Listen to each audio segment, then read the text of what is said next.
Hey guys, so you may have $10,000 sitting in your pocket burning a hole and you think right now is a great time to invest your money. Well, I say you're right, you're correct. You know, the time to start investing is today. You know, they say that you may be sitting under the shade of a tree that you planted 20 years ago, and the best time to plant that tree may have been 20 years ago, but the next best time is today. So today we're going to be talking about how you can start to invest that $10,000, but finding a perfect portfolio. Now I'm going to break it down to you guys. There is no perfect portfolio for anybody, and there's no way I can explain how you could have the perfect portfolio, because a perfect portfolio for a 25-year-old is different from those that may be 55 or 60 years old. A perfect portfolio may be different for those that want to set their portfolio and forget it and then rebalance at the end of the year. So today we're just going to break down some categories and some ways you can invest that $10,000 to make a portfolio perfect for you. Now, hey guys, my name is Steve and I run the Frugal Expat website where we try to help people to save more and invest better. And today we are breaking down a perfect portfolio using $10,000. Now we're going to go over some different ETFs. First of all, we're going to have a foundational ETF, more like one that tracks a broad market. And this is the one that's stable, reliable, and the one that you continue to invest in the market. Now, number 2 ETF is going to be a growth portfolio. This one is going to increase and accelerate the growth of your portfolio. Now, there's going to be ups and downs. There's going to be tech, innovation, and there's going to be differences within your portfolio. Now, our next one's going to be more of the income producing one. That's a dividend one. Now, these are going to be a little bit more stable. It's going to produce that income. And for those looking for more income, this ETF is going to be the one that helps you out. And then the fourth one is going to be an international one. The reason I say international because, you know, we may not want to put all of our eggs in the US basket because sometimes the US doesn't do as well as the internationals. And we always want to diversify to kind of have a little bit of everything. So we're going to break some of those down. Now, we're not just going to have just one ETF to choose from. I've got a selection of some great ETFs that I've been talking about on my channel, and I think they could help you guys out. So let's get down to it, and let's start off with our broad market ETFs. With our broad market ETFs, we're talking about some foundational ETFs. Now, these are going to be the ones that are going to be the core of your portfolio. So it's going to be balanced. It's going to have a lot of different companies. It's going to be diversified. Our first one's going to be VOO, which is the Vanguard S&P 500 ETF, and it tracks the top 500 companies on the US stock market. Now, when people talk about the US stock market, they're talking about VOO. They're talking about the S&P 500, the top 500 companies like Apple, Nvidia, Microsoft, Tesla, Berkshire Hathaway. And these are some of the top companies on this ETF. Now, my next ETF for a good broad market would be VTI. Now, VTI is the Vanguard Total Market Index Fund ETF. Oh, that's a huge mouthful. And it's one of my favorites. I hold this ETF in my own portfolio. It not only tracks the S&P 500, but it tracks the entire market. Now, the S&P 500 does make up about 87 to 88% of this ETF, but the rest is made up of mid caps and small caps. So when you have companies that are not in the S&P 500, you get exposure to them. Tesla wasn't into the S&P 500 until 2020. Robinhood just joined the S&P 500. So these are different companies that are not in those top 500 companies, but you can get exposure to them early on before they hit the top 500. All right, our next one will be SCHB. Now, SCHB is the Charles Schwab Total Market ETF, and this ETF has about 2,500 different companies, so it's a little bit smaller than VTI, but it's a little bit bigger than VOO. And it's cheaper in share price than both the other ETFs. Now, it's a great one to buy and hold. If you have a Schwab account, I mean, you might as well just have some SCHB because it's a great ETF that for the long term. Now, it's got a cheap expense ratio of 0.02%, so it's the cheapest expense ratio and the cheapest share price on this list, and it's a great one that you can create a great portfolio. So those are some great broad market ETFs that are great sound foundation that you could be into your portfolio. All right, let's get on to our growth sector. Now, growth ETFs are one of my favorites because I like to grow my portfolio. Now, I'm 38 years old and I'm continuing to grow my portfolio. I haven't hit that retirement age where I'm just looking for more income, and I'm not too young where I could be investing more and more of my money into growth. But a growth ETF could be ones that have some of your favorite companies like the Mag 7. They could be the ones that are holding some just all technology, or even those that are doing some more innovation with their portfolio. So we got a couple different growth ETFs I want to talk about. First of all, it's one of my favorites. It's qqqi. Now, qqqi is the Invesco QQQ Trust ETF. It tracks the NASDAQ 100 index, which is the top 100 non-financial companies on the NASDAQ. So these are some companies like you have Amazon, Nvidia, Microsoft. You also have Tesla, Apple, and Costco. So these are some companies that are on this ETF. Now, you are looking at maybe anywhere between 50 to 55% are in technology, so you get that innovation, you get that technology. So if you want a piece of this, this is a great ETF. Now, this ETF has an expense ratio of 0.20%, means it costs about $20 for every $10,000 invested. You can get a cheaper version called qqqi, which is 5 basis points cheaper at 0.15%. All right, my next ETF is going to be VGT. Now, VGT is one of my top favorites. I hold this in my portfolio. It's my second largest holding in my portfolio. And I like it because I like tech. And it doesn't overlap too much with VTI. And so I get large cap, I get small cap, and mid caps in technology companies. But I get exposure to Nvidia. I get exposure to Palantir. I get exposure into Apple and Microsoft, Broadcom, and more tech companies. So this is a great one that I like to buy and hold. Now, it's got an expense ratio of 0.09%, which is one of the cheaper ones on this list. Now, it does compare with XLK, which is a more of a large cap tech ETF, but VGT has done pretty well over the long term. Now, over the long term, in the last 10 years, it's averaged about 22.99%, and that is amazing news if you want a good average and you like tech and innovation. If you want a cheaper version of VGT and you can't get the fractional shares of VGT, go with another one, which is Fidelity. Fidelity has FTEC. Now, FTEC is the Fidelity Information Technology ETF, kind of like the Vanguard Information Technology ETF, VGT.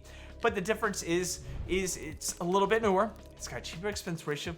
It tracks the same index but has different weightings of it, and it's got a similar performance. It is a great ETF that you can buy and hold for the long term. Our next ETF is going to be SCHG. Now, SCHG is the Charles Schwab Large Cap Growth ETF. It's got about 250 different holdings, and it ranges between 220 to 250 depending on this.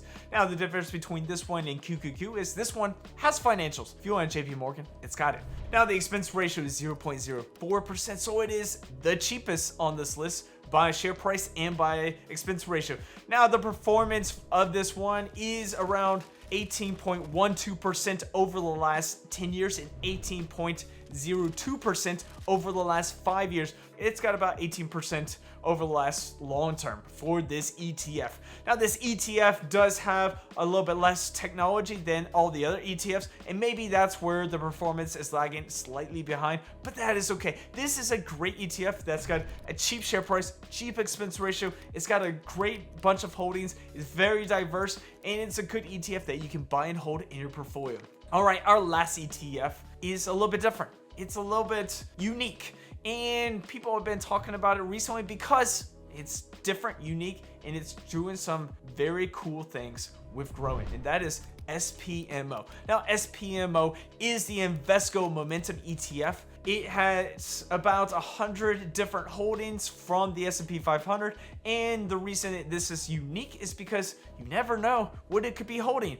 And the cool thing is it grows when the market is going crazy, and the drawdowns are not as insane as maybe the S&P 500 or the QQQ or some other ones. And so that's something cool to think about. So when we're talking about this one, it has a turnover ratio of about 72%. So when I'm talking about some of the top holdings today, it could be different in the next 6 months. It changes the holdings every 6 months in March and September. And so last September, before the changeover, it had Costco, and now it doesn't. It has Oracle in it now. So it changes over those holdings. But the cool thing is it's unique and it grows when there's a bull market going on. So over the last 10 years, it has averaged about 18.42%. Now, you may be thinking this is less than all the others, and you would be correct. But if we look at the last 5 years, it is dominating. It has a 20.71% in the last 5 years, which beats VGT and FTEC and QQQ and SCHG. So it is the top performing ETF on this list over the last 5 years, and that's because of some great momentum. It didn't drop very much in 2022. It dropped about 17%, while QQQ dropped about 33%, and then it skyrocketed afterwards, giving you rise in the momentum of the market. So when the momentum is going crazy, SPMO is a great ETF to buy and hold in your portfolio. The expense ratio is 0.13%, which is one of the cheaper options on this list. So it's a great one that you could buy and hold in your portfolio. All right, we have done growth, we have done broad market, but a way that I like to track my portfolio is using Snowball Analytics. Snowball Analytics is a great platform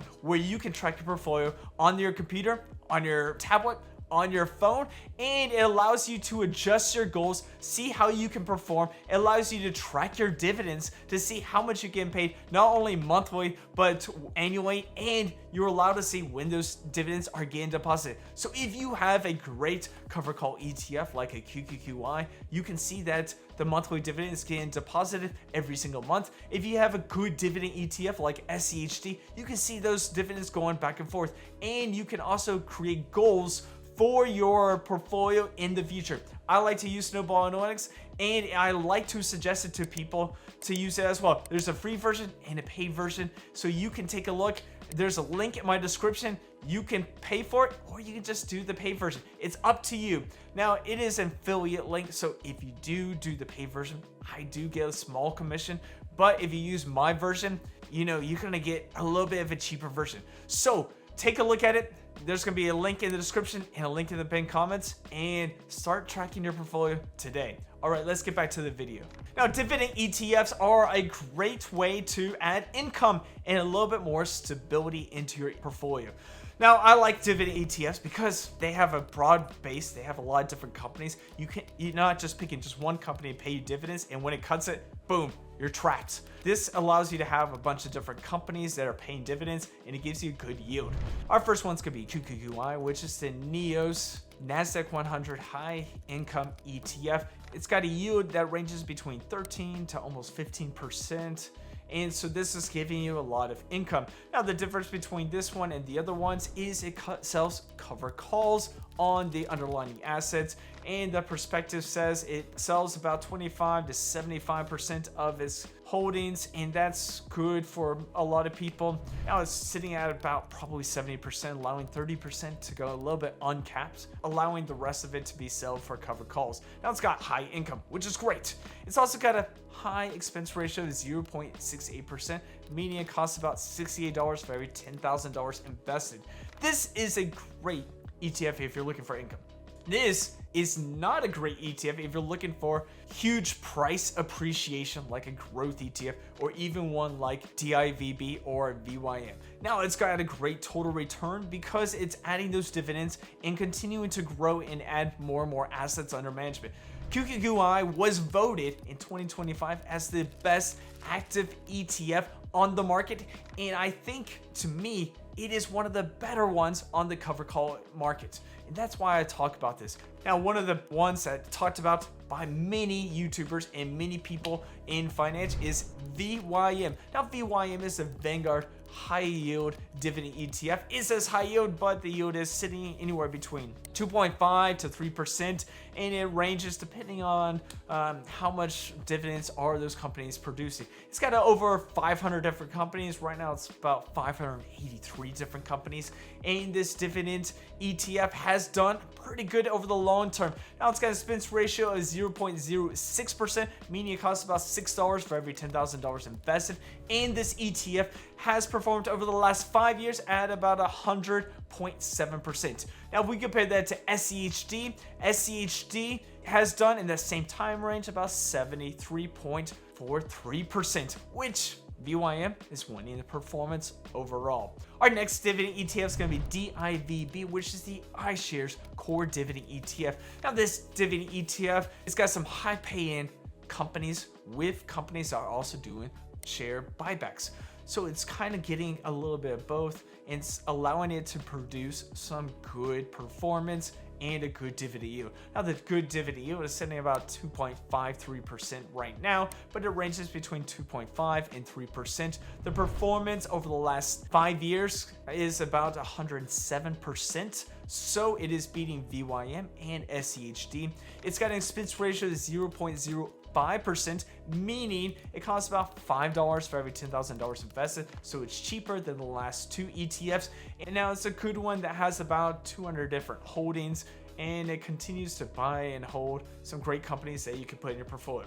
Then another one could be qqqi, which is the Goldman Sachs Nasdaq 100 Premium Income ETF. Now, this ETF has an expense ratio of 0.29%. It's got a yield of about 10%, so it's a little bit less yield, but the price appreciation is a little bit more than qqqi. It only sells anywhere between 25 to 75% of its portfolio, but right now it's sitting at about 50%, allowing all the rest of the portfolio to have a little bit more upside. So as this bull market is going crazy, qqqi is kind of taking a piece of that craziness and allowing it to have some momentum to go up. So that's a good reason why I like this one. It's got a cheap expense ratio, it's got more upside, and it still does have a pretty good yield. Now, if you want a little bit of growth and you want a little bit of yield, our next one is QDVO, and that is the Amplify CWP Enhanced Dividend ETF. Now, this ETF is brand new. It's about a year old, and with this, it's got a lot of upside. It's got a lot of yield. It's got a lot of things we like, and it's got a cheaper expense ratio than qqqi. Now, with this one, we're getting about 12% yields. We're also getting, compared to the S&P 500, the S&P 500, if it's up 15%, we're getting about 10%. And so it's not the capped upside of qqqi, but it's also giving more yield than GPIQ.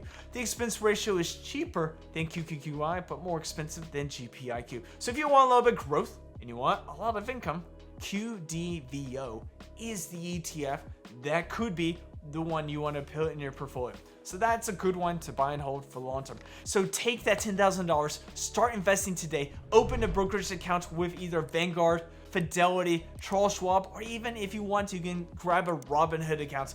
Those are some great places you can start your journey today. And if you really wanted to see a great 3-fund portfolio, I did a video of it just last week. So check it out, see what you think, and I'll see you guys in our next video. Leave a comment on your favorite ETFs and some ETFs I may have forgotten. See you guys.